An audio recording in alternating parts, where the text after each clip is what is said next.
The knives are out. During his announcement to run for the Republican nomination, Christie slashed former President Donald Trump, calling him a self-serving mirror hog. Well, Trump hit back with a personal attack of his own on the former New Jersey governor. Christie is just one of the 3 newcomers to the expanding GOP field. CBN's Brody Carter reports on the increasing animosity among the contenders. A lonely, self-consumed, self-serving mirror hog is not a leader. Former New Jersey governor and federal prosecutor Christie wasted no time going after former President Donald Trump, calling him, quote, a bitter, angry man, and that his time in office was a failure. Beware of the leader in this country who you have handed leadership to, who has never made a mistake, who has never done anything wrong, who when something goes wrong, it's always someone else's fault, and who has never lost. Christie's entrance comes ahead of the former vice president's announcement Wednesday. Mike Pence making it official by releasing a campaign video this morning. Today, our party and our country need a leader that'll appeal, as Lincoln said, to the better angels of our nature. And North Dakota's Governor Doug Burgum also announced his bid today. These contenders will enter a crowded field, including Trump's former UN Ambassador Nikki Haley, Florida Governor Ron DeSantis, and South Carolina Senator Tim Scott.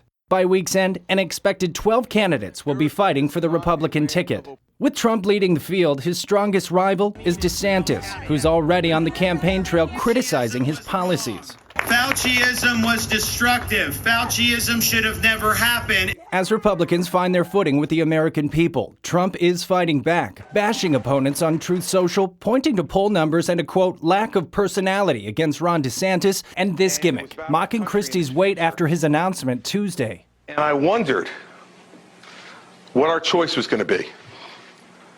Were we going to be small, or were we going to be big?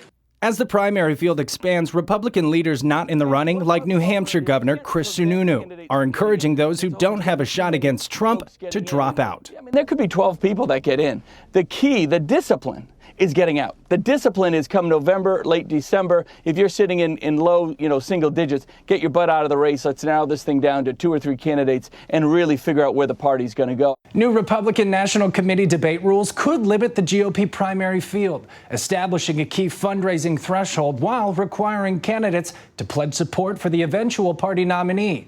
The first debate is scheduled for August 23rd. Brody Carter, CBN News.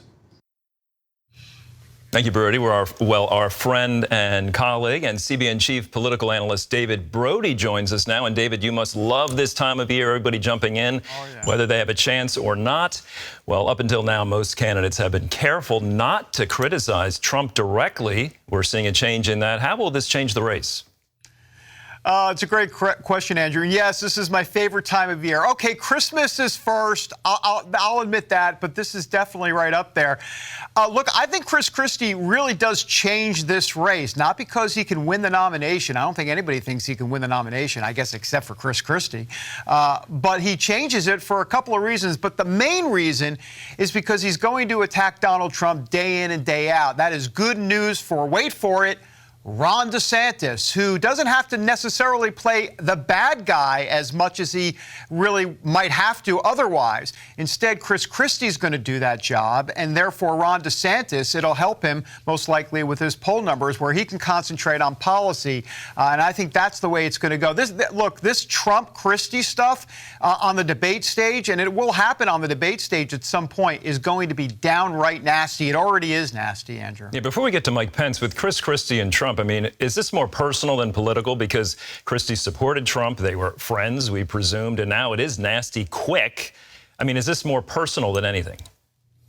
Yeah, it's personal. It's a bit geographical, right? I mean, Trump's from New York, Christie's from New Jersey, and they both have a rough and tumble spirit. And let's also not forget that Christie was in the running, actually, to be Donald Trump's vice presidential nominee at the time. I mean, just think about that, and look how far or look how low they have both gone at that point. Well, someone trying not to take the low road, Vice President Mike Pence, is appealing to the better angels of our nature. Real different strategy. What do you think? Yeah, look, I mean, the video is out. His campaign kickoff video is out, and I thought it was excellent, actually. And look, I mean, he's going to run for not just president, but town sheriff of Iowa. I mean, that's what he's doing. He's going to go to all 99 counties, and the strategy is very clear. It's Iowa or bust for Mike Pence. He hopes evangelicals are going to propel him to the #1 slot. And let's be clear, if he's going to spend all that time in Iowa, he has to win Iowa. Not #2, not #3. He has to win Iowa. If he can win Iowa, and of course we know South Carolina is #3 in the process there, then you've got a lot of evangelicals in South Carolina. And what he's hoping for here in a pie-in-the-sky scenario, best-case scenario, is that he wins Iowa and wins South Carolina, and then everybody else gets out of the race, and he is the last man standing against Donald Trump. Look, it's an uphill climb. It is Mount Everest, if you will, for Mike Pence. But look, I think he's doing this, honestly, because January 6th changed everything, and I think he wants to see the Republican Party return to some traditional normalcy. I think that's the reason he's doing this. Interesting. Well, the field has grown quickly this week, and Governor Christie is calling on some candidates to drop out already. How does the growing field actually help Donald Trump? Yeah, well, it does, obviously, just from a mathematical situation. I wasn't great in math, but the last time I checked, if you've got a pie and you got kind of all different splinters, if all of that takes away votes from, let's say, Ron DeSantis, that's going to help Donald Trump. So, yeah, it all helps Donald Trump. But what Chris Sununu hit on was very, very interesting. And this is the #1 thing that I'm going to be looking at as we move forward, which is when do all of these other candidates get out of the race?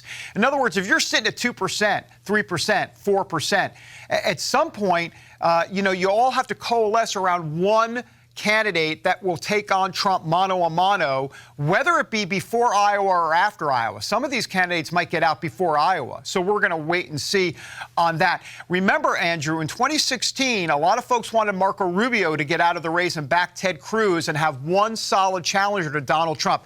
That happened way too late. It was too late. Trump became the nominee. I don't think that'll happen this time around. All right, last question. The GOP released its rules for debates this week. Keep it simple for me. How will that winnow down the field? It's good. Well, look, at this point, it's going to happen in late August, and there will be about 6 or 7 candidates on the debate stage because you only need 1% in national polls, pretty much. I think the interesting part, and you need 40,000 unique donors. That's the bottom line. But one interesting part that the Republican Party, the RNC, put into this is that you have to pledge to support the eventual nominee.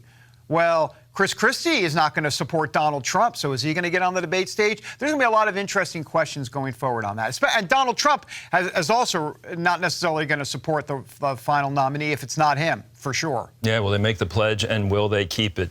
David, thanks so much for joining us. We appreciate it.